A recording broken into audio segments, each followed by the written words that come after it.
1978ல ஒரு தமிழ் படம் வந்துச்சு. அதுல ஹீரோ ஒரு சார்மிங்கான பிசினஸ்மேன். ஆனா அவருக்கு ஒரு டார்க் சீக்ரெட்டும் இருக்கு.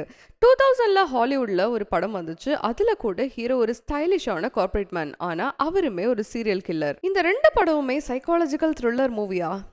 வாங்க கம்பேர் பண்ணி பார்த்துடலாம். பாரதி ராஜா டைரக்ட் பண்ணி கமல் ஹாசன் ஆக்ட் பண்ண மூவி தான் சிகப்பு ரோஜாக்கள். 1978ல ரிலீஸ் ஆன மூவி. ஒரு ரிச் பிசினஸ் மேன் ரொம்ப அமைதியா, சாஃப்டா, ரொமான்டிக்கா வெளியில தெரிஞ்சாலும் உள்ளுக்குள்ள பெண்கள் மேல ரொம்ப வெறுப்போட இருக்கிற ஒரு பர்சனா இருந்தாரு நம்ம ஹீரோ.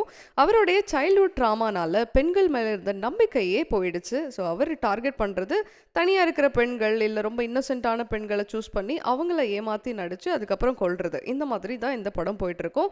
இவர் இந்த படத்துல ஒரு சைக்கோபாத்தை தான் நடிச்சிருப்பாரு. பட் அது ஏன் அப்படிங்கிறதுக்கான ஜஸ்டிஃபிகேஷனையும் இந்த படத்துல கொடுத்திருப்பாங்க. இந்த சமூகம் கிரியேட் பண்ண ஒரு மான்ஸ்டர் மாதிரி காமிக்க ட்ரை பண்ணிருக்காங்க. பட் அவருடைய வைஃப் கிட்ட ஃபைனலா ஒரு சேஞ்ச் ஆகுற மாதிரியும் ஹிண்ட்டும் கொடுத்திருப்பாங்க. 1978ல இந்த கான்செப்டை ரொம்ப போல்டா தமிழ் சினிமால ஃபர்ஸ்ட் சைக்காலஜிக்கல் சீரியல் கில்லர் படம் எடுத்ததுக்கு நிஜமாவே ஹேட்ஸ் ஆஃப் சொல்லணும். இதே மாதிரி அமெரிக்கன் சைக்கோ அப்படின்னு 2000ல ரிலீஸ் ஆன ஒரு மூவி. ஹீரோவா பேட்ரிக் பெட்மன் நடிச்சிருக்காரு. ஸோ வெளியில இவரை பார்த்தீங்கன்னா இவருமே அதே மாதிரி தான் ஸ்டைலிஷான ஜிம் பாடி, ஒரு நல்ல சூட்ஸ் போட்டு பர்ஃபெக்ட் ஹேர் வச்சுட்டு ஒரு நல்ல ஹேண்ட்ஸம் பர்சனாக இருப்பார். பட் உள்ளுக்குள்ள எக்ஸ்ட்ரீம் நார்சிசிஸ்டாகவும் இருப்பார். அண்ட் ஒரு இன்னும் எம்பத்தி அப்படின்னே சொல்லலாம். அவருக்கு ஃபீமேல் மட்டும் கிடையாது, கொலீக்ஸ், ரேண்டம் பீப்புள் எல்லாரையுமே கொலை பண்ற மாதிரி இருக்கும். இந்த படம் ஃபுல்லாவே கார்ப்பரேட்ல இருக்கிற அந்த ஒரு பேராசை, அப்புறம் மெட்டீரியலிசம், ஃபேக்கான இந்த ஒரு சமூகம், இது எல்லாத்தையுமே மெயினா வச்சு பண்ணிருக்காங்க. அமெரிக்கன் சைக்கோ 2000ல ரிலீஸ் ஆனது. சிகப்பு ரோஜாக்கள் 1978ல ரிலீஸ் ஆனது. 22 இயர்ஸ் கேப். டைரக்டா காப்பி பண்ணதுன்னு சொல்ல முடியாது, பட் கான்செப்ட் ஒரே மாதிரியே இருக்கு.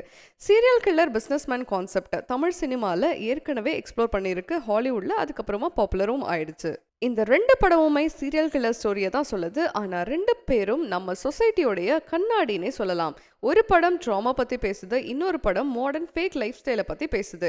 ஆனா நம்ம தமிழ் சினிமால 1978லேயே இந்த மாதிரி ஒரு படத்தை எடுத்தது ஆச்சரியம் தான். இந்த 2 படத்தையும் நீங்க பார்த்திருந்தீங்க அப்படின்னா இது ரெண்டுத்துல எது பெஸ்டா இருக்கு அப்படின்னு மறக்காம கமெண்ட்ல சொல்லுங்க. அண்ட் நீங்க இது வரைக்கும் பார்க்கவே இல்லை அப்படின்னா சிகப்பு ரோஜாக்கள் அண்ட் அமெரிக்கன் சைக்கோ இந்த 2 மூவியும் நீங்க பார்த்துட்டு இதே மாதிரி நிறைய இன்ட்ரெஸ்டிங்கான வீடியோஸ்க்கு மறக்காம கச்சேரி சேனலை ஃபாலோ பண்ணிக்கோங்க. தேங்க்யூ.